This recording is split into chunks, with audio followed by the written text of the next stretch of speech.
Before creation, God planned the salvation. The Lord who made us and knows us always, called and sought motion, the love of His salvation, water and the Spirit, gate of tabernacle, soft the love of the Lord. The King was baptized by John the Baptist, fulfilled all His work, the love of His salvation, but believe and that He paid with His baptism. His blood on Calvary, Lord, they feel love. His perfect salvation.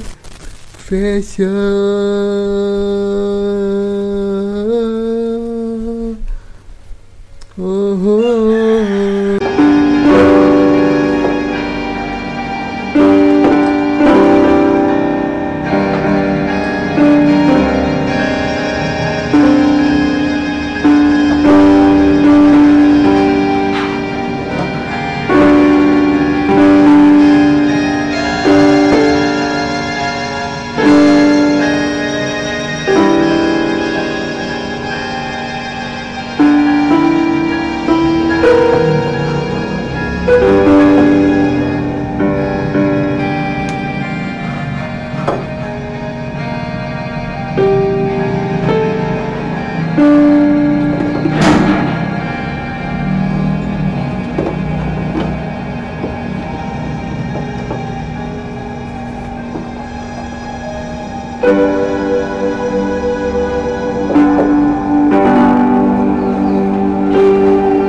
kapan dia mengeluh?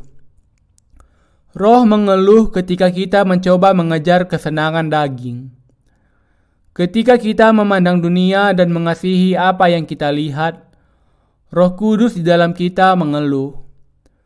Tubuh kita belum diubahkan, jadi masih menikmati dan mengejar perkara-perkara dunia. Tetapi karena jiwa kita sudah diubahkan, Roh Kudus yang ada di dalam kita mengeluh. Kita harus membalikkan hati kita yang berusaha mengejar kesenangan dunia dan menerima tuntunan Roh Kudus. Roh Kudus mengeluh di dalam diri kita, yang adalah ahli waris Allah, karena Roh Kudus ada di dalam diri kita. Hidup di dunia ini, kita bisa melihat betapa gelapnya masa depan dan lemahnya tubuh kita. Di saat seperti ini, kita harus memandang ke atas dan merindukan berkat menjadi ahli waris Allah karena mereka tahu bahwa tubuh mereka juga akan ditebus. Orang percaya menantikan saatnya mereka memiliki tubuh sempurna yang sudah sepenuhnya ditebus. Hidup dengan pengharapan yang mulia. Mari kita membaca ayat 24 dan 25. Sebab kita diselamatkan dalam pengharapan. Tetapi pengharapan yang dilihat bukan pengharapan lagi. Sebab bagaimana orang masih mengharapkan apa yang dilihatnya? Tetapi jika kita mengharapkan apa yang tidak kita lihat, kita menantikannya dengan tekun. Apakah kita menerima pengampunan dosa di dalam pengharapan akan kerajaan Allah? Mari kita menanyakan pertanyaan ini. Kita mengatakan bahwa kita menerima pengampunan dosa dengan percaya kepada Injil air dan Roh. Tetapi jika kita mengharapkan apa yang tidak kita lihat, kita menantikannya dengan tekun. Allah mengatakan demikian. Supaya bisa masuk surga dan dibebaskan dari segala dosa kita harus diselamatkan dengan percaya kepada firman air dan Roh Kudus. Setelah diselamatkan dari dosa kita, kalau kita membalikkan mata kita ke dunia dan berharap untuk apa yang bisa dilihat, maka itu berarti kita tidak mengenal kemuliaan Allah dan tidak menantikannya. Jika kita mengharapkan untuk apa yang kita lihat, maka itu tidak bisa diharapkan. Itulah sebabnya Paulus bertanya, sebab bagaimana orang masih mengharapkan apa yang dilihatnya? Kita yang sekarang menjadi orang benar tidak boleh berharap kepada apa yang ada di bumi ini. Tetapi kita, sesuai dengan janjinya, harus memandang ke langit baru dan bumi baru di mana orang benarnya akan berdiam. 2 Petrus 3 ayat 13. Iman yang seperti inilah yang diharapkan oleh orang benar. Orang benar hidup dalam pengharapan akan langit dan bumi baru. Apa yang bisa kita lihat dengan mata tubuh kita bukanlah yang sesungguhnya kita harapkan. Kita tidak bisa melihat dengan mata jasmani kita. Karena itu kita menantikan kerajaan Allah yang dijanjikan yang mulia dengan mata rohani kita. Itulah sebabnya mereka yang sungguh-sungguh benar menampakkan pengharapan mereka kepada kerajaan surga. Harapannya adalah percaya bahwa apa yang dikatakan Allah kepada kita akan sungguh-sungguh menjadi kenyataan. Allah mengatakan, demikianlah tinggal ketiga hal ini, yaitu iman, pengharapan, dan kasih.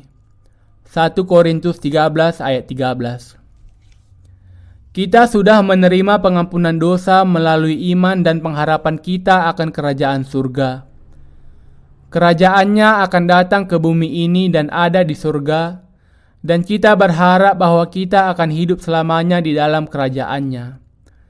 Inilah sebabnya kita percaya kepada firman janji Allah dan menahan semua penderitaan masa kini. Ada tertulis, tetapi jika kita mengharapkan apa yang tidak kita lihat, kita menantikannya dengan tekun. Kita tekun karena ada yang tidak kita lihat. Kita menantikan janji Allah yang tidak bisa kita lihat secara fisik. Janji Allah akan menjadi kenyataan kepada kita orang percaya karena dikatakan bahwa kemuliaan Allah akan dengan segera dinyatakan, dan kita percaya kepada janji ini. Karena kita percaya bahwa Tuhan kita akan datang kembali ke bumi ini, kita bisa menahan penderitaan sekarang ini.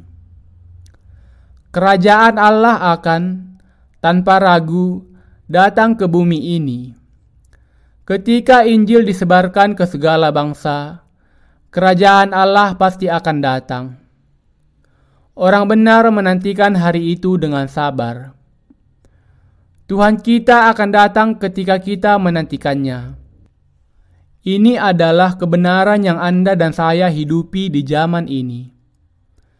Ada seorang rekan kerja wanita dari Ukraina yang menerjemahkan buku kami ke dalam bahasa Ukraina.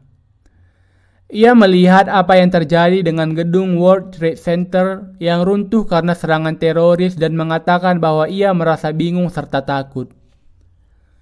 Ia bertanya apakah ini tanda datangnya masa kuda putih di dalam kitab Wahyu dan bertanya apakah ada buku yang berhubungan dengan bagian ini di kitab suci. Kita tidak bisa mengatakan dengan pasti bahwa peristiwa itu adalah tanda dari masa kuda putih. Tetapi kita tidak bisa menyangkal bahwa itu memang berhubungan. Kalau hal seperti ini terjadi seringkali, maka akan ada peperangan dan bangsa akan melawan bangsa.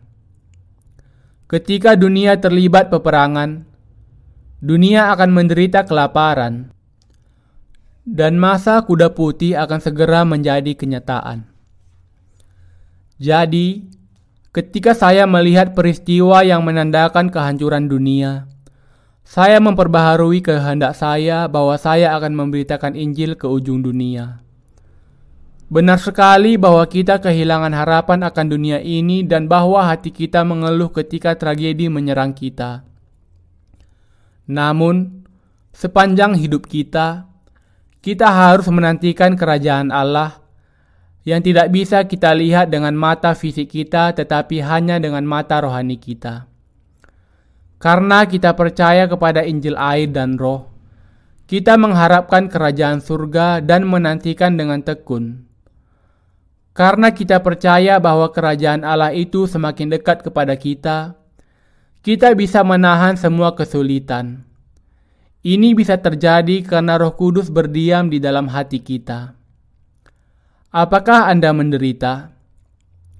Tahan dengan baik dan bersabarlah. Bukan hanya Anda yang menderita, tetapi kita semua juga.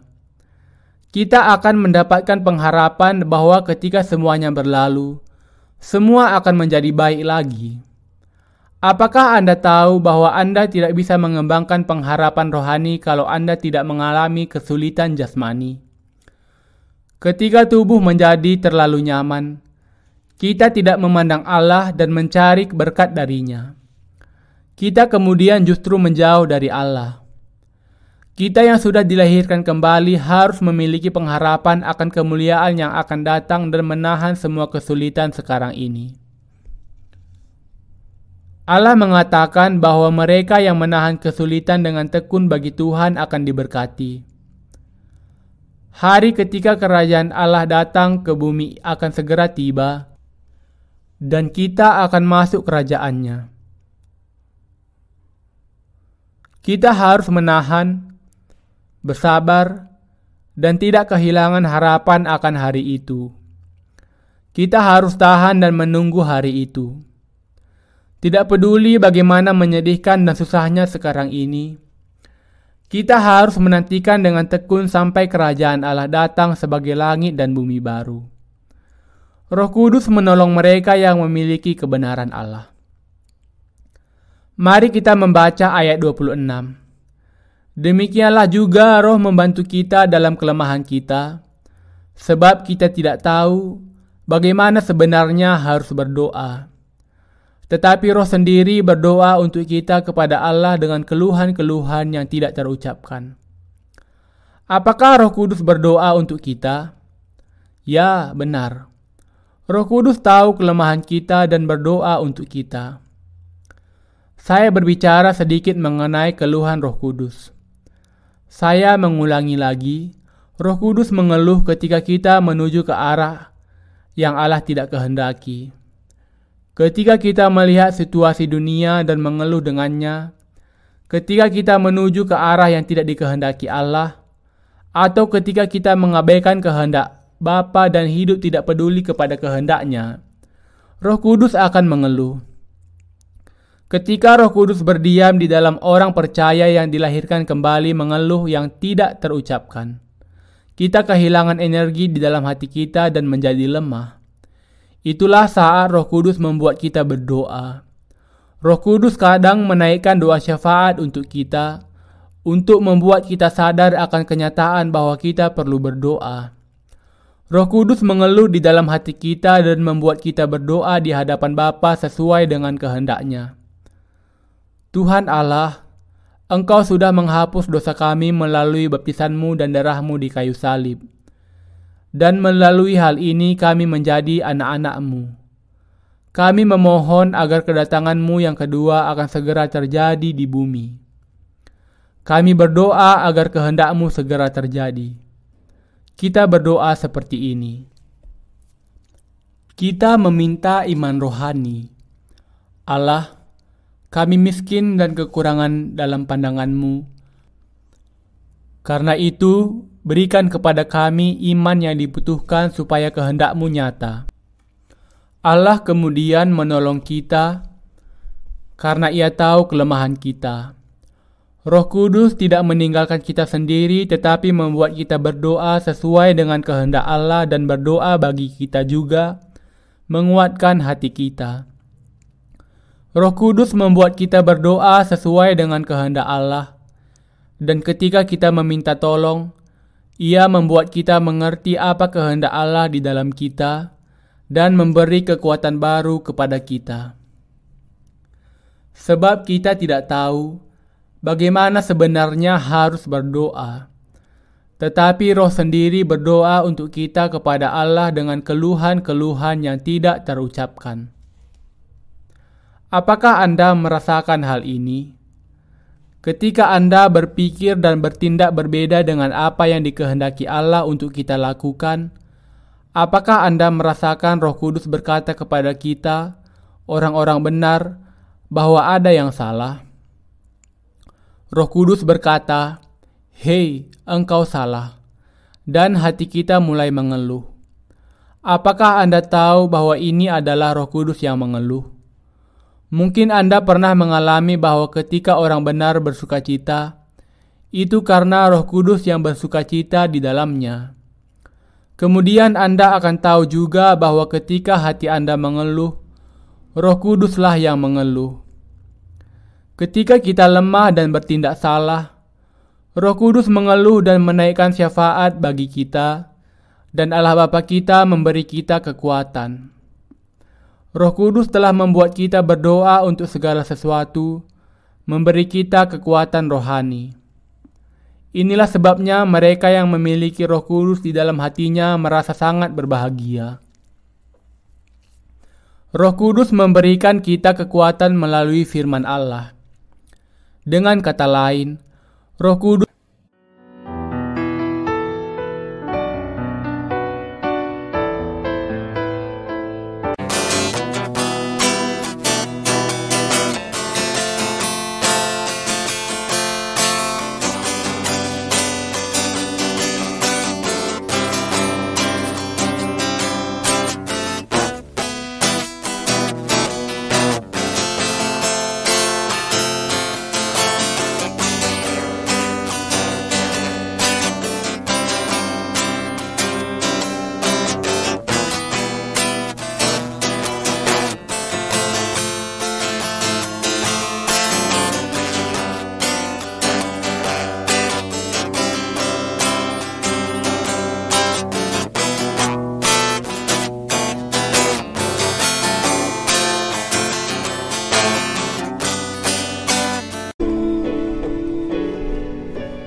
You are worthy of our praise, and my heart will sing how great is our God.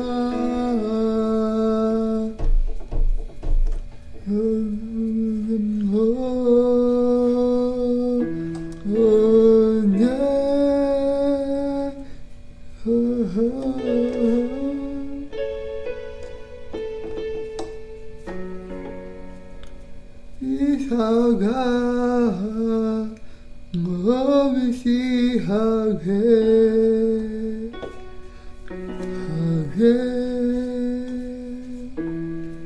is our God.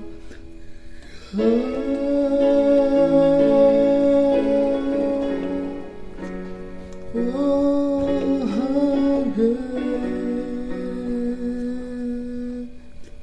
is our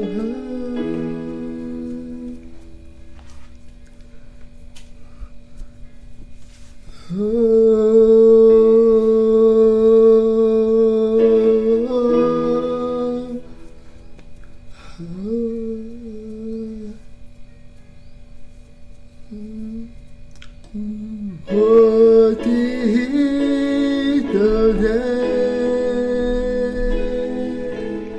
seated on the throne?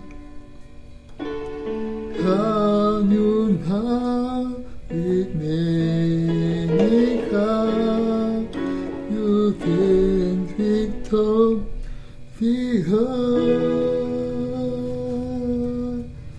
Oh, high and time. Oh, Jesus, Son of God, the darling of heaven, crucified. What is the name?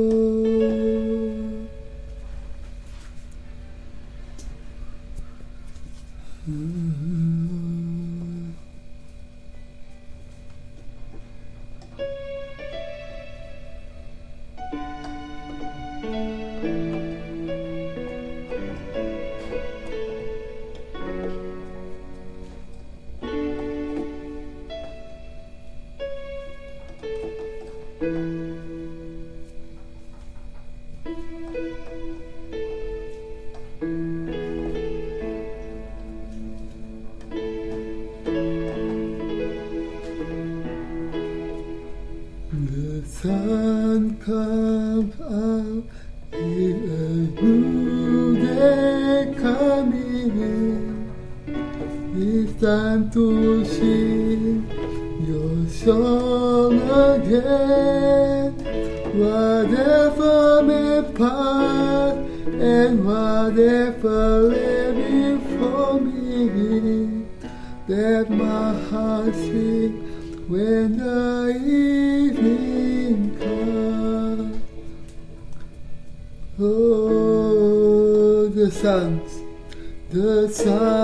comes out. It's a new day coming. It's time to sing your song again. Whatever may pass and whatever lay before me, let my heart sing when the evening comes. Oh, let the Lord, oh my soul, oh my soul, worship His holy name. Sing like never before. Oh, worship soul, I worship your holy name.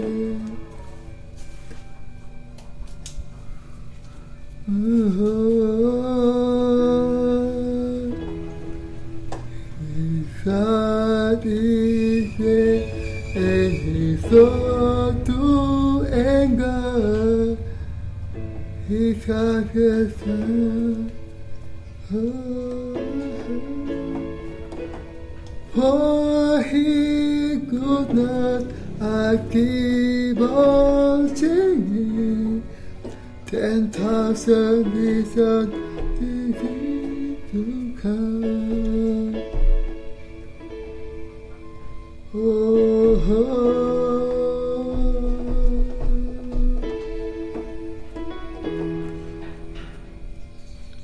Let the Lord, oh my soul, worship His holy name. Sing like never before. Oh my soul, I worship your holy name.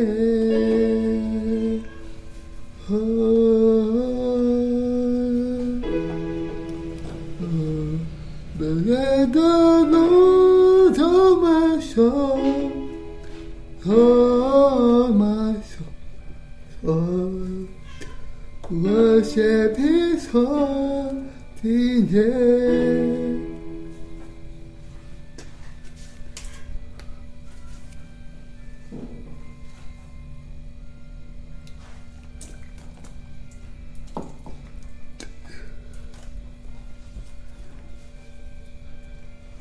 Sing like never before.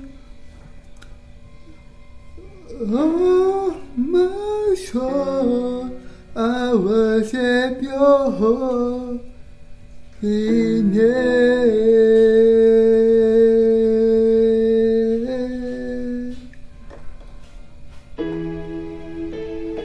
On the day when my strength is fading, when my time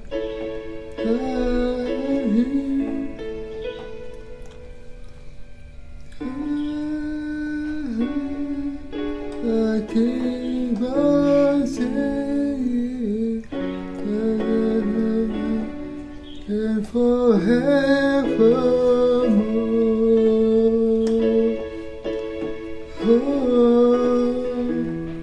Let the Lord of my soul, oh my soul, worship His holy name. Sing like never before.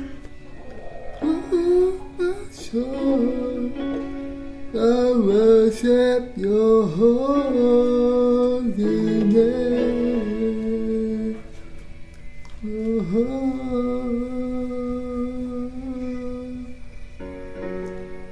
I worship your holy name.